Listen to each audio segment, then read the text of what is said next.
Hello everybody, it's me. Basically, what I want to talk about is the theft of comedy from the working classes.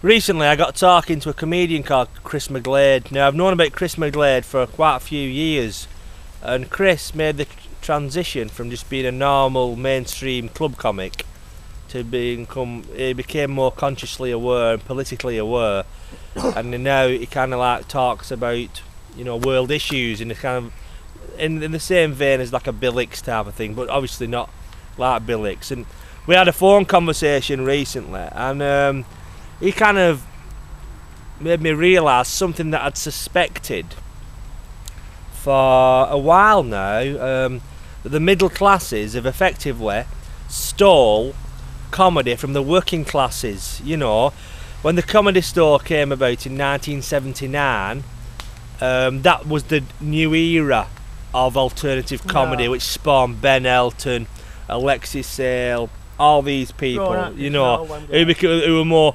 politically correct. And you know, in the 70s and 80s, when I grew up watching Bernard Manning, people of that ilk, you know what I mean, there was you know, there was none of all that. Everything became racist and or homophobic and fattist and gingerist, and oh, you can't, you know. And basically, with the advent of all the clubs closing, political correctness gained momentum, and now comedy clubs sprang up everywhere. So now they became in control of comedy. You know what I mean? They became in control of comedy, and the certain type of comedian now, like myself, is struggling for work, basically. But the point here, this isn't a woe is me video, because that's fine, because I don't want to fit into that framework, so I kind of exist on the peripheries. I like to think of myself as a comedy outlaw. Some may think I'm a wanker, but I don't care. Point being, the bar of political correctness has been set by the middle classes. It's not acceptable to make Muslim jokes or asylum seeker, immigrant, race jokes. It's not acceptable to make homophobic jokes. It's fine to laugh at the poor, the sick, cancer, rape jokes.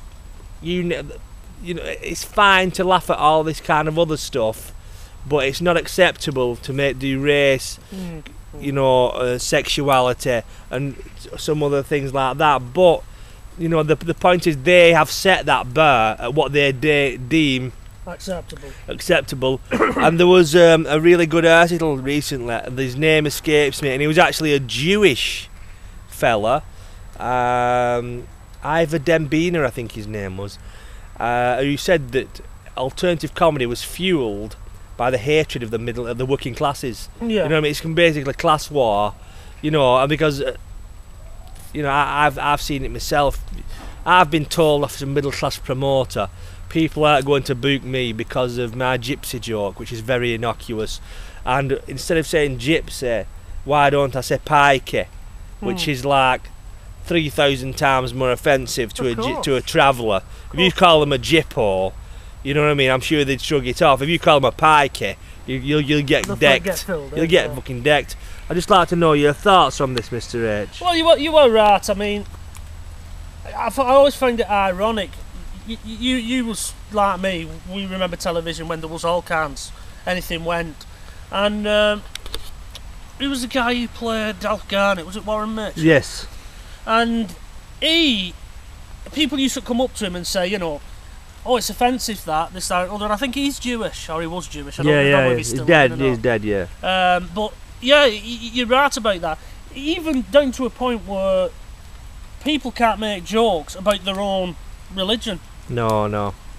Well, basically, but it's okay for the middle class find it acceptable for ethnic minorities to make anti-white jokes. Oh yeah, that's so you know what I mean. So the middle class white audience will sit there and laugh and guffaw at some black or Asian or whoever comedian saying, "Look at you white fuckers." Or if you went on a stage and said, this packy walked in a shop, I'm not saying that's more acceptable.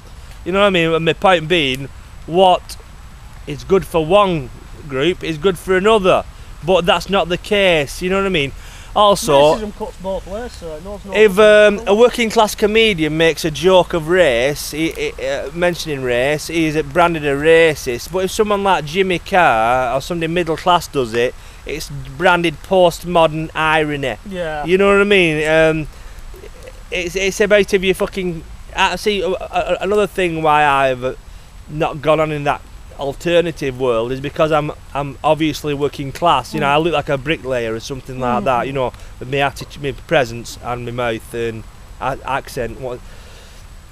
But that's the whole thing of it. It's just bullshit. But I do think there is a movement of working class, politically incorrect comedians. I think there will be a backlash. You know, to it. Because let me just say this right. The comedians they're putting forward as comedians are fucking rubbish. Live at the Apollo is fucking rubbish. Well, they're putting them forward to you. In the old days, the audiences chose the acts, and that's how the acts got on, by how good the fucking turn was. Yeah. Now it's they're saying, right, this is a comedian. Laugh at him. But there you have it, Jimmy. Just as we found out with Brexit, there is more working class people in this country than anything. You know, and if they turn around and reject these new people that's being pushed forward, these comedy clubs in Manchester and places like that, it's going to be a dusty bar for them. Definitely. And they're closed down. It's right. Here's what you can do, right? Support like local comedy. Now, I'm not saying me, but support local comedy. You know, support people and. Don't just go to the comedy store and pay fucking £16 for a ticket with no food. You know what I mean? 6 quid for a pint of lager. Well, yeah, exactly. 20 quid for a fucking glass of whiskey. You know, stop supporting these corporate chains. Support, like we always talk about, support the little man.